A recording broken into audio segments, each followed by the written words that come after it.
All right, so the next video we're going to do is a roast. We're going to take a beef roast, we're going to sear it, we're going to cut it up, and then we're going to process it and put it in jars so that it is shelf stable. So come along with us.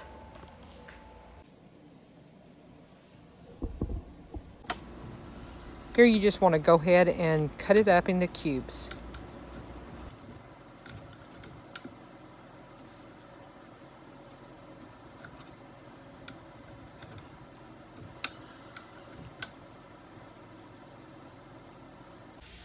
So I just like to sear these just lightly so that when they go into the jars, they're not, you just don't get that buildup.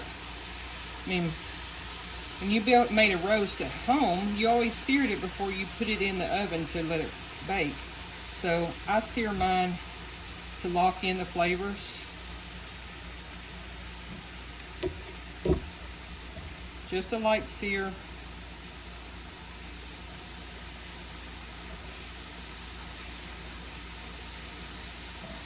Not cooked through, just the outside.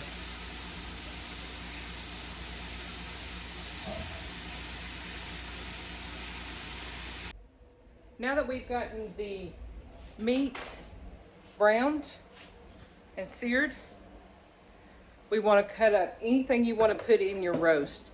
I have been around Cajuns that put olives or whatever it is in there.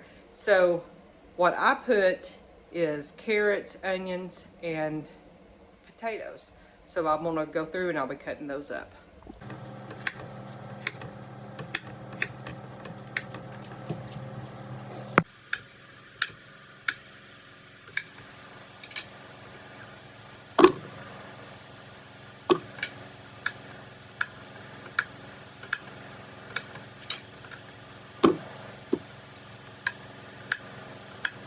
Be sure once you get the potatoes cut up that you let them, just put them in water and let them soak.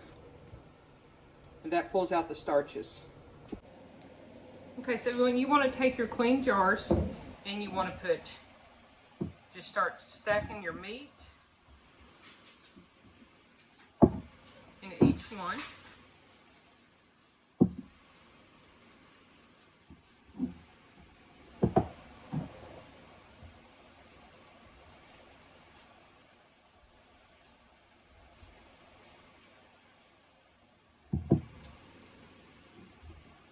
You want to put some onion in there. This is the way I make it, is I throw some onion in. You want to throw some carrots in. Just kind of start stacking them so that they're pressure cooked as a meal. And then put some potatoes in there.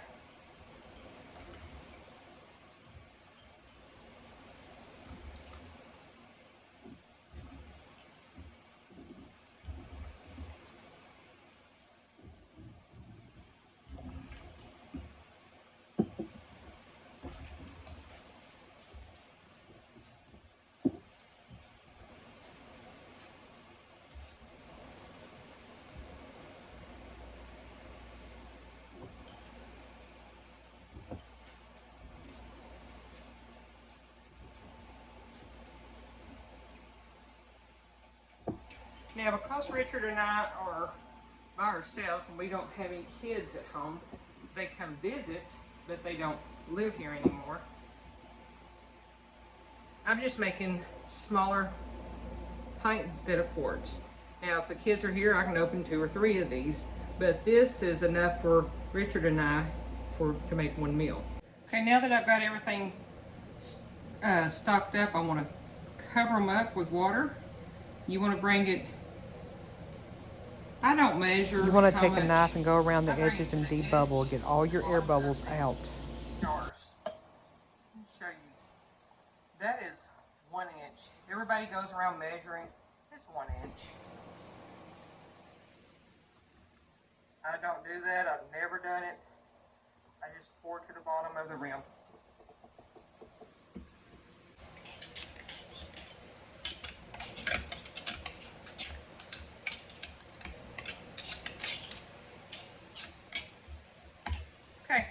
And then once you do that, you may have to come back in and add a little bit more water.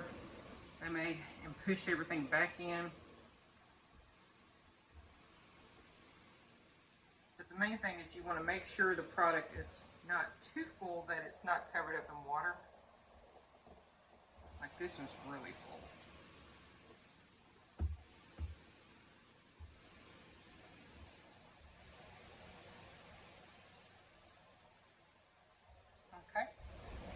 Okay. And make sure you take white vinegar and you clean the tops of your rims, especially since you're using meat and there is some broth floating on top.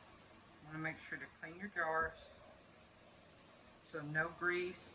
Also be looking to make sure that there's no cracks or anything to prevent it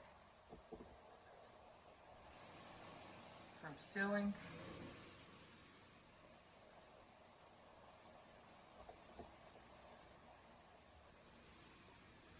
Okay, and put your lids on.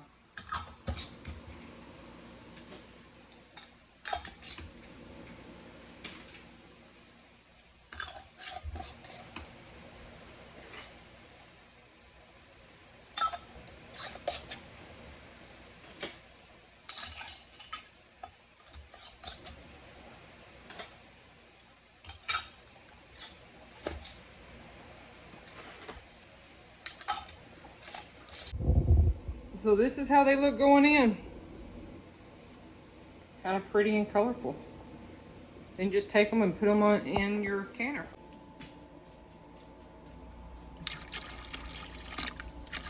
Okay, so now the canner, it's got the roast inside of it.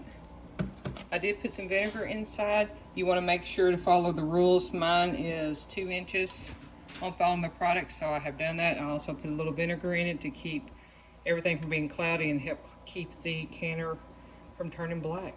Now that I finally got the lid on, because these can be difficult, you just want to match up arrows. There's an arrow on this piece right here, and if you match them up, I use a Presto. I would love to have one of the American canners, but I just haven't broke down and bought one. So I have this one. It has done well for me over the years, and I continue to use it. So right now, I'm just got it on about 4 on my burner to let everything inside heat up, let some pressure build up, and then eventually you'll start seeing some steam come through here. And then once it steams for 10 minutes, then you can put your weight on. You need to look and find out what the weight is for your altitude. So mine is set already, and as soon as this starts steaming, I'll start the 10-minute timer and then go from there. I don't know if you can see that this has begun to steam. I don't know if it's showing up or not, but it is steaming. You want to let it steam for 10 more minutes. Okay, 10 minutes has come and gone. It is steaming really heavily, so we're going to put on the weight. You'll hear everything start to bubble. What we're going to look for on this one is this one will start popping up. It'll build all the pressure in there. It will pop up, and then this thing will start dancing. Okay.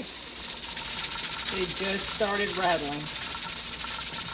So you want to find a comfortable spot for it so that it continues. This is up, and this one's sealed off. Those two have to seal for this to rattle. Once it starts dancing, just slightly, and I mean, if you get it too high, it's going to kick back and forth and get really loud. But find a comfortable place for it where the pressure's not so high that it rattles, but doesn't stop. And once you do that, you start your timer for 75 minutes for pints, like I have, and it's 90 minutes for quarts. All right, the time has come.